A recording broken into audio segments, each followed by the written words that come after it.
The nice thing about this is we do encores, and indoor will be available at the table here in the discussion period. That'll be the last 30 minutes. Paul Reiter, where are you, bud? Okay.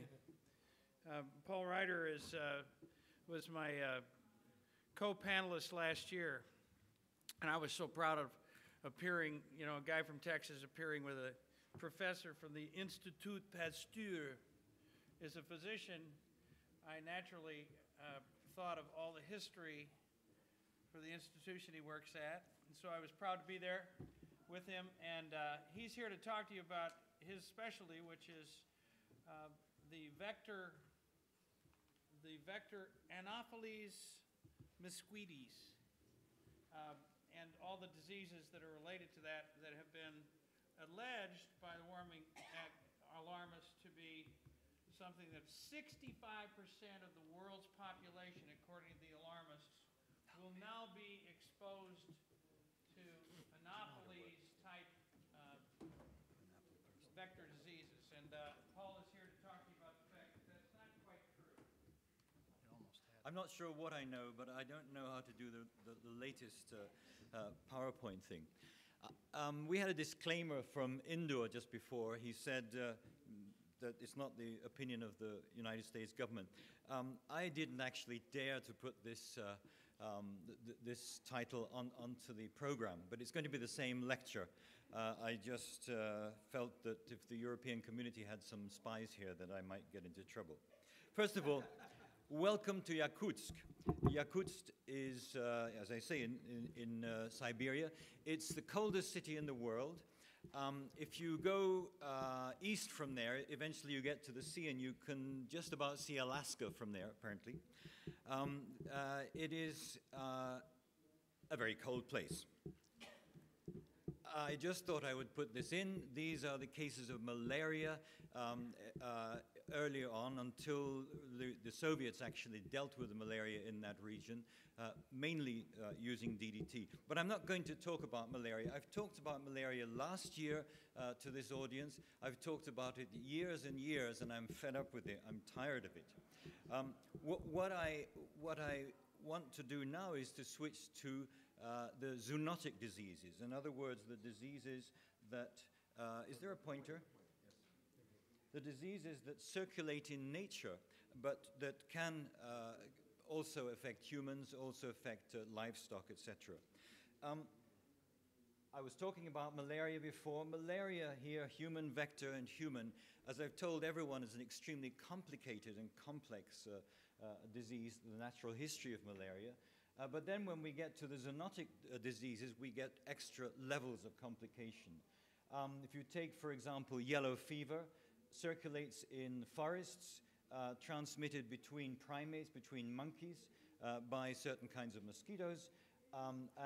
If people go into the forest, they can be bitten by those mosquitoes and they can get yellow fever, and then they can bring the yellow fever into their villages or towns where there are other mosquitoes that can transmit it. But we get even more complicated when, for example, we go to tick-borne diseases. Ticks have 3 stages in their lives. In Europe, the 3 stages take roughly 2 or maybe 3 seasons, 3 years. The ticks on their first 2 stages are feeding on small rodents. On their 3rd stage, they go to feeding on larger animals like deer and such. They're the same kind of cycle as with Lyme disease in this continent. And so it's rather complicated. You can get much more complicated. There's a disease called Congo-Crimean hemorrhagic fever that has different birds, different animals. I won't go into it now. The thing that I have been stressing and again and again to the global warming fraternity is that it ain't just a question of temperature. That when you're dealing with these diseases, you have to take into account the ecology. It's very strange. They never seem to think about ecology, even though they call themselves ecologists. Vector ecology, the behavior of the vector. Mosquitoes have very specific, or ticks, have very specific types of behavior. Not just that they buzz in your ear, but for example, they have preferences in what they feed on, where they rest, where they bite you, what time of the day, that sort of thing. The ecology of the host, which includes the ecology of the different hosts that they use and the behavior of the host, and of course the human ecology and the human behavior. So I will essentially hope to try and explain what I'm talking about. About 6 years ago, a group of us, answered a call for proposals from the European community. The call, I didn't like it. It was couched in the sort of terms that you might expect. We want you to study these zoonotic diseases in the context of climate change and in the context of global warming. And we thought this was a good challenge. And we got together what I would say are the foremost people in our fields. We got together and put together this project that we call Eden, Emerging Diseases in a Changing European Environment. I don't know what is it okay? Yeah, I'm sure it's drinkable. So, Emerging Diseases in a Changing European Environment. And basically, the proposal asked for studies of the ecosystem, study exactly what you can see there, impacts on distribution. They wanted us to produce models to predict what's going to happen in the future, and all very, very salient points, all in the context of global warming. So we put together a research group, 24 countries, 49 different institutions. It's actually a wonderful project.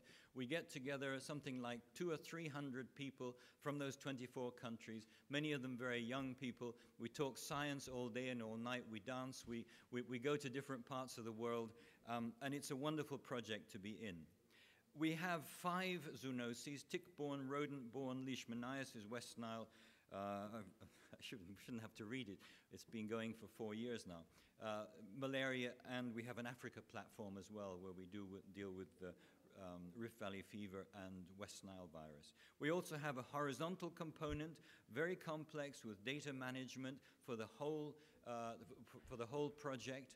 I'm responsible for West Nile. I have teams in Spain, France, Italy, Czech Republic, Bucharest, and the Danube Delta, so right across Europe. And so we have a lot of problems with data management. There's quite a lot of headaches, but they're good headaches.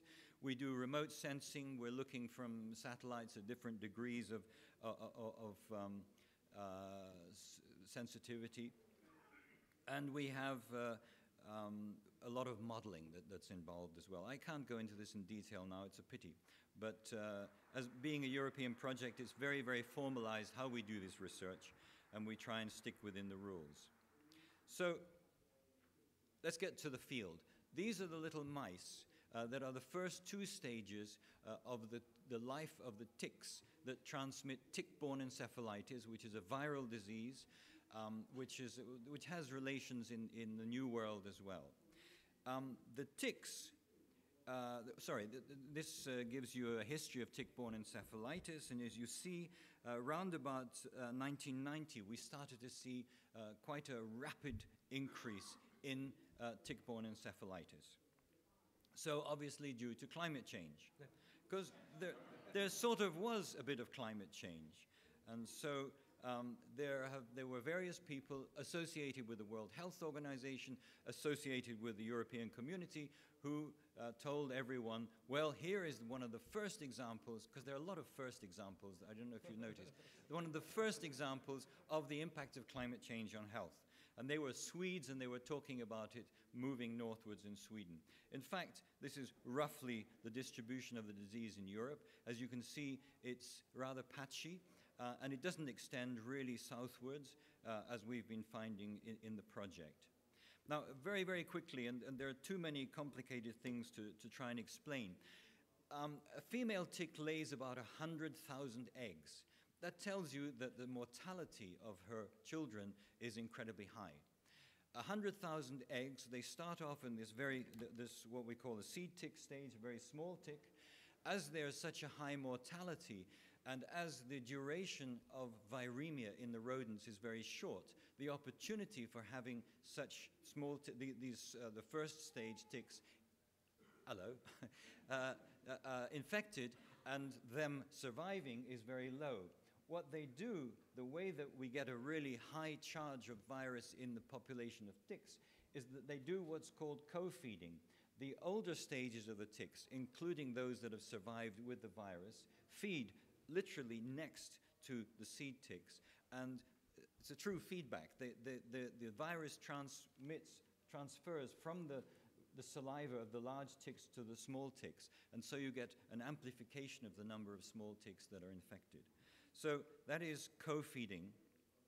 And what one of our, the person in charge of tick-borne encephalitis, Sarah Randolph, professor of zoology at Oxford, what she has shown essentially is that in the springtime, if you have I should say, the seed ticks come out later in the season when the temperature is a little bit higher. Normally, you would have not a great overlap between the two stages, but if you have a sudden sharp spring, in other words, a sharp increase in temperature, well, then you can get this co-feeding happening, and you get lots of the seed ticks infected, and so you get much more virus circulating in nature. So temperature, obviously, something is involved there in temperature, more ticks being infected. But this is not the only story. If you see, for example, on the next, I'm using Sarah Randolph's slides. I was going to give a different lecture, and then I thought, this is going to be more interesting for you, so she kindly gave me her slides.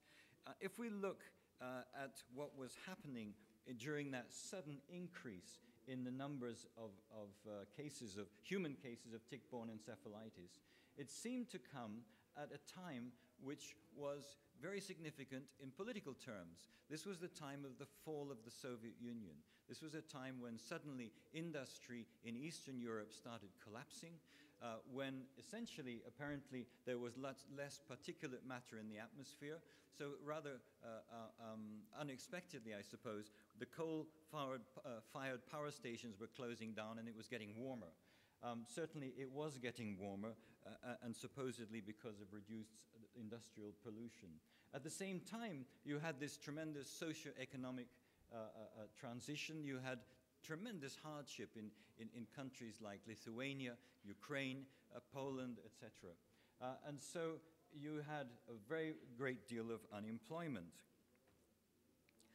Also, you had a decline in agriculture, in some countries at any rate. For example, we've got the Czech Republic in green and Latvia in red. And you also had as you had a decline in agriculture, you had a decline in the crops in fields as well, and that decline led to the regeneration of the first stage regeneration of vegetation. In other words, what you had was brush and scrub in the old farms that had been abandoned. So with that regeneration of that kind of habitat, you had lots more rodents. And because you had lots more rodents and you had more infected ticks, and because you had this increasing co-feeding, and because you had this somewhat higher temperatures, then you began to see more tick-borne encephalitis. I hope this is getting clear that it's a very simple issue. With the higher unemployment, you had people going, in some countries, going virtually to subsistence agriculture. A tremendous hardship in terms of hunger, really, and a lot of people starting to do different things, even a certain amount of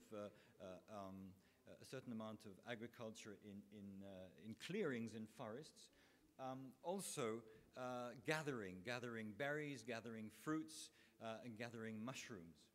And so you had a lot more people in the woodlands in the autumn time when the large ticks, the third stage of the ticks, the ones that normally attach to deer, very often deer or wild boar, these ticks were obviously, they bite people as well if the people come by.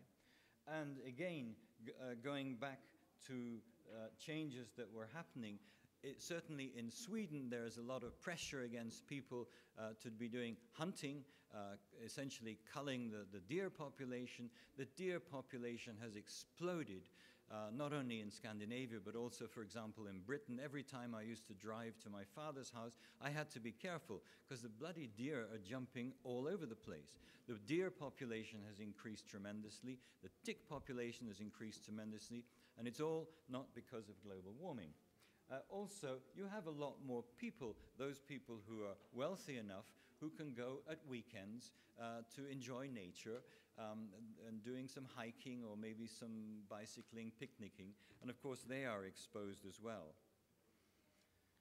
And so overall, we can see that there was an increase in tick-borne encephalitis, but not everywhere. And you see, for example, over here in Latvia, there was this great peak, and then it dropped again. In Czech Republic, it was more or less stable. Over here in Slovenia, there was this sort of steady climb. How could you, I don't know how many of you are geographically challenged, but you know what the size of Europe is, don't you? It's a small area. I think you felt that was insulting, didn't you? The bottom line is Europe, of course there are differences in climate between different areas, but Latvia and Lithuania, Estonia and Latvia, these are very, very small areas, and yet we saw these differences in the incidence of cases. If Sarah has done some studies on essentially what really Indore would be more interested in, on perceived poverty in different perceived poverty in relation to the incidence of tick-borne disease. And as you can see, those countries that were better off, the same old story, those countries that were better off had far fewer increase in the numbers of cases. So this, for example, turned out in her study to be one of the very important factors. People in Europe, particularly Eastern Europe, are addicted to gathering mushrooms. It's actually a wonderful thing to do. I can see the Romanians nodding their heads over here. It's a sort of hunting, and I used to compete. You know, I always found most of them, of course.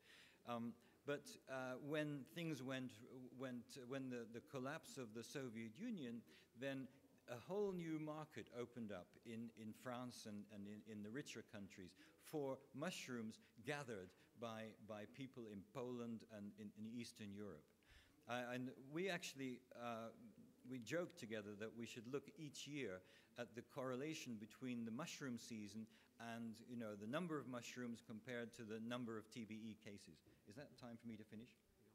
No? I thought I heard something go. So lots of people spending 7 days a week all the way through the autumn collecting as many mushrooms as possible and actually having a very high prevalence and incidence of tick-borne encephalitis. So if we sum up, we see that abiotic environmental changes such as 5 minutes, right? Such as the reduction in air pollution causing changes in temperature.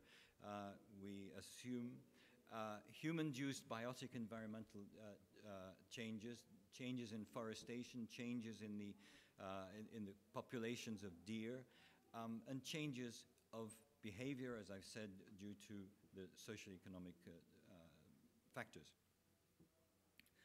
And these changes occurred at the same time as we had changes in the whole natural cycle circulation of the virus. And so Sarah, who's by no means as right-wing as many of the people in this room, firmly puts a lot of the blame on the end of the Soviet rule, the end of the Cold War, and what she calls it is political climate change as the result,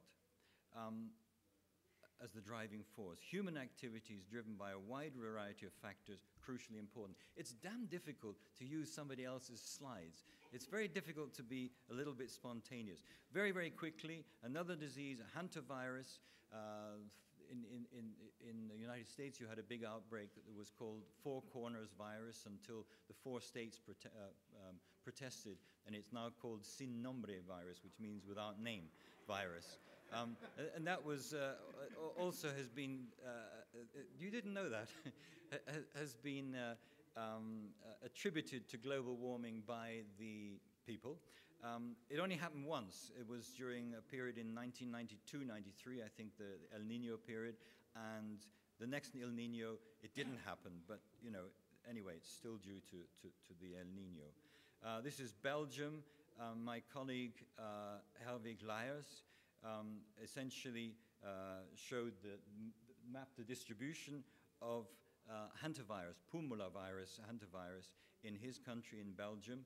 And there's a difference in the distribution which can be attributed to people working in outdoor, in forests, and people going into the forest for recreational activities.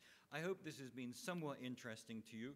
We are turning out a huge number of publications. I think the number at the moment, this is old, the number is 150 publications. And I'm sorry to say to our representative from the European Union that none of them support this hypothesis that climate change has been causing changes in diseases.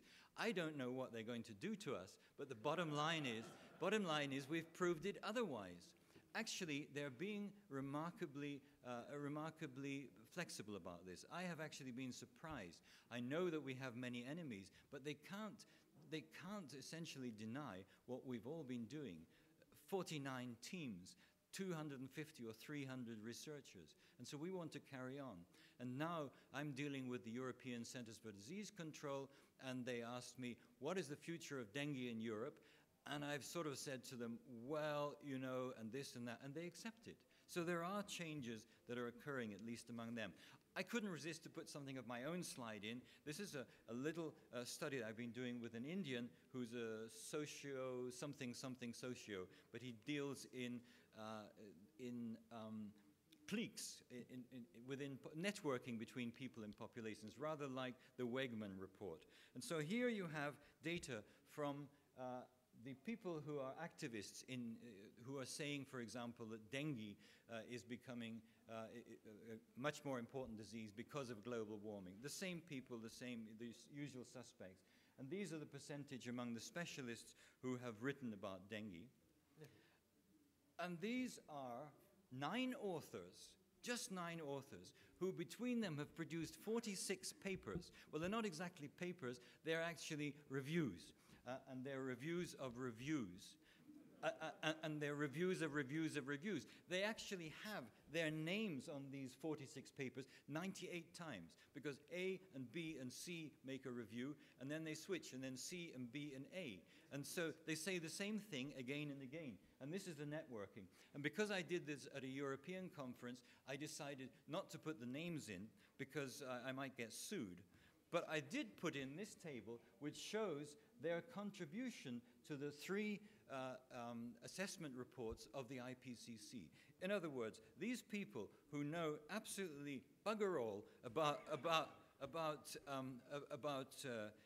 dengue or malaria or anything, but keep talking about it among themselves, are also the movers and shakers in the IPCC. And that, I think, is an absolute disgrace. And that's why I blackmailed the IPCC it's a long story, and managed to get myself as I do have what's it called? Nobel Prize, that's right. I do have a Nobel Prize. I got myself as an expert reviewer. I wrote 249 long, many paragraphs telling them where it was all wrong, and they accepted it all. So one can sort of win. The last word I leave you with is a favorite of mine from an anthropologist working among so-called primitive tribes, etc., in Central Africa. And what he said was, the totalitarian ambition of the savage mind is quite different from the procedures of scientific thinking. It is a way of thinking which must imply that if you don't understand everything, you don't explain anything. We have tried in the Eden Project to begin to understand very complex systems. We don't understand everything. We can't persuade the public that we don't want to persuade the public that we do. But the activists, they know everything. They can say, it's already happening. We know this, we know that. And so essentially, we have to keep fighting. And we have to keep fighting as scientists. And I think that the Eden Project is one very good example. Thank you.